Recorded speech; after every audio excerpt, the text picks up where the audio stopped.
So we're going to use a Monte Carlo simulation to help determine the profit that our fisherman friend is going to make on his fishing trip. So there's a couple of variables that are going to influence the profit that he makes.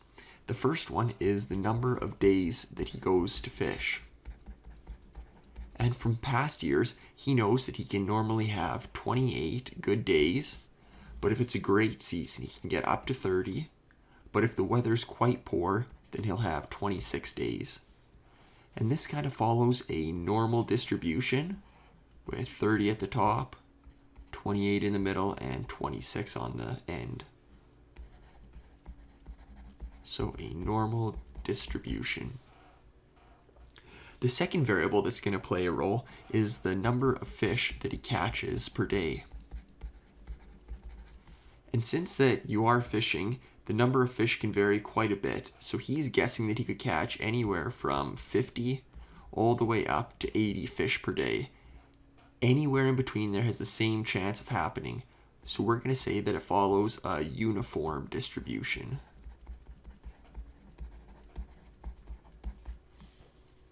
Another variable that plays a role is how big the actual fish are. So the pounds per fish.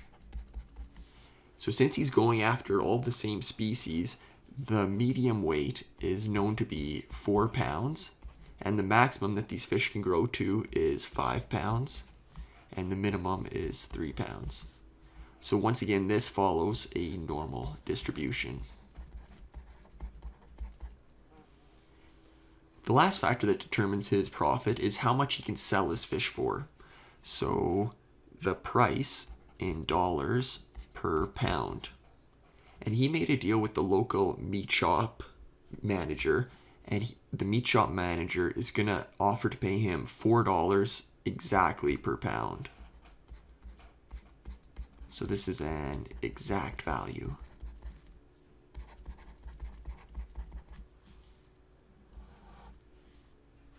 Another variable that's going to play a role is the cost of gas per day.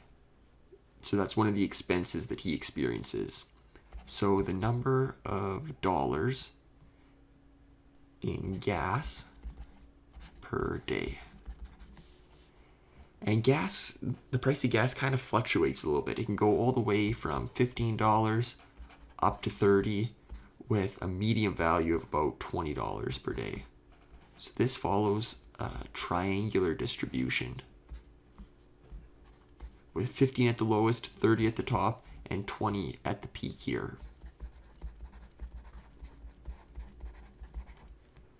So overall, his profit in dollars is going to be equal to the number of days that he goes fishing times the number of fish that he catches per day times the pounds per fish times the number of dollars per pound minus the number of days that he goes fishing times the cost of gas per day. Okay, so now we have all of our variables and our final formula here. So we can go into our Monte Carlo simulator and we can test out to see how his profit can vary.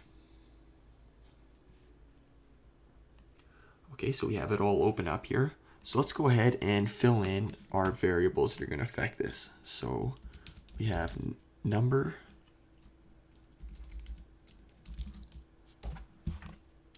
of days fishing, number of fish per day,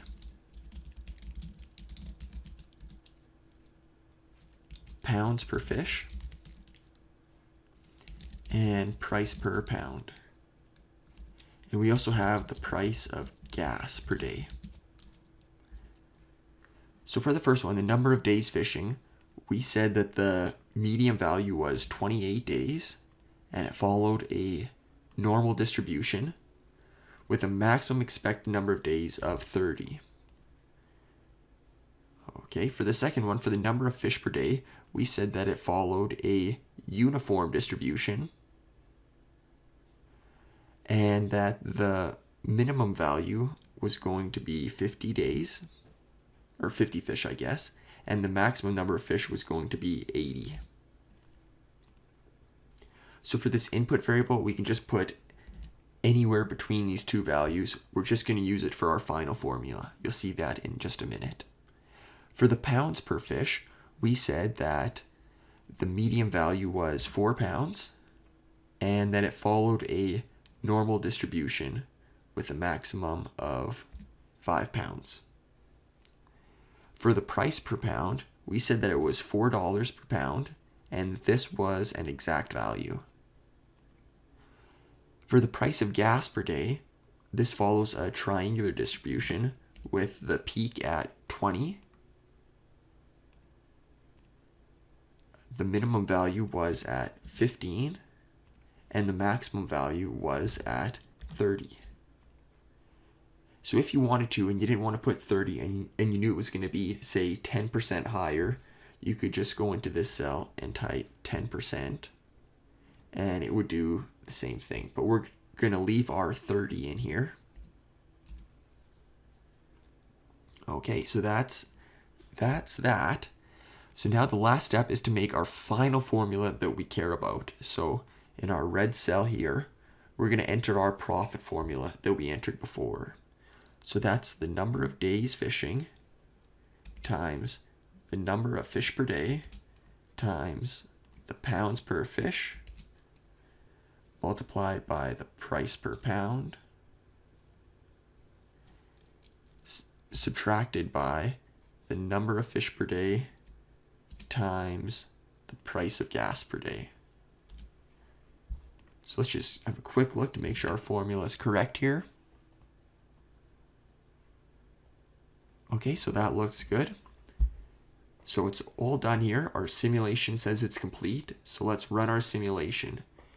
And what this is going to do is it's going to run through 10,000 different scenarios with all of the distributions that we gave to each of the input variables. And it's going to kind of show us the likelihood of different events taking place. Okay, so this is all done here. It might be a little slower if you have an older machine, but it should work. Okay, so we have a couple things that we can look at here. We're going to come back to this data analysis in just a minute. On the left here, we have a histogram of the different profits that he can make. So it gives us a general view of the minimum value that he can make and the maximum value. Over in this summary statistics, we have a couple values that are kind of interesting. It says here that the minimum value that he's going to make is $15,000. So out of those 10,000 scenarios, there was at least one scenario where he made this $15,000. And the best scenario out of those 10,000 was that he made $47,000. And it gives some other statistical properties here. It also shows the percentiles in this graph here. So there's a 5% chance that he's going to make less than $21,000. There's a 50% chance that he's going to make less than $28,000. And there's a 95% chance that he's going to make between or less than $36,000. In the bottom graph here, we have our correlation coefficient. And what a correlation coefficient tells you is how much does the input variable play a role in the final number. So how big of a factor does the number of fish per day influence his final profit? And the closer it is to 1, the greater influence it has. So for example, the number of fish per day is at 0.8. So it has a very big influence on his final profit that he's going to make. The last thing that we want to get back to was this data analysis. So this is kind of cool. If you want to, you can start asking this simulator questions saying, what's the chances that I'm going to make between, say, $20,000 and, say, $30,000? And it'll say you have a 59% chance of making between those two numbers. So let's say, what's the chance of getting between $0 and $30,000? We have a 62% chance of that happening. So this is a really good way to kind of take our final values and put them all together and give us a general sense of where the risk is, how we can manage it, and how we can make smarter decisions. So this is our Monte Carlo simulator in a nutshell. You can use it to analyze a whole bunch of different simulations with up to 10 input variables and the distributions of exact values, uniform distributions, normal, and triangular. So I hope you enjoyed the Monte Carlo simulator, and remember, all of our Excel templates come with a 30-day money-back guarantee.